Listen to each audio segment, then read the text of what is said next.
Nouvelle passe d'armes entre les forces azerbaïdjanaises et les séparatistes de la région du Haut-Karabakh. Les deux camps s'accusent mutuellement d'avoir ouvert les hostilités. Cette région sécessionniste d'Azerbaïdjan, peuplée d'Arméniens majoritairement, s'est autoproclamée indépendante il y a bientôt 30 ans. Depuis, l'Azerbaïdjan et l'Arménie se la disputent. Mais deux autres puissances viennent s'immiscer dans le conflit. La Russie, qui se positionne en arbitre dans la région, appelle à un cessez-le-feu immédiat. La Turquie, elle, dénonce une attaque de l'Arménie contre l'Azerbaïdjan.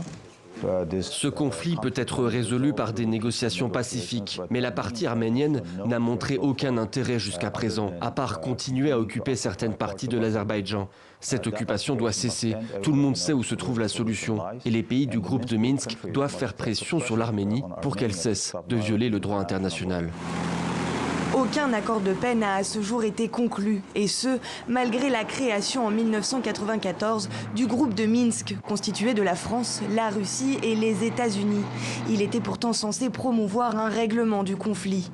Tant que les gens du Karabakh, à travers leurs élus, ne seront pas consultés, ne seront pas à nouveau, comme c'était au début le cas, invités à la table des négociations, mais dans ce cas-là, il n'y aura pas d'avancée. Donc si le groupe de Minsk a un rôle à jouer aujourd'hui, c'est de pousser les parties prenantes, mais donc en l'occurrence l'Azerbaïdjan, à ouvrir un dialogue direct avec le Karabakh. L'Union européenne appelle à un retour immédiat aux négociations sans conditions préalables. Le conflit aurait déjà fait plusieurs morts parmi les militaires, mais aussi parmi les civils.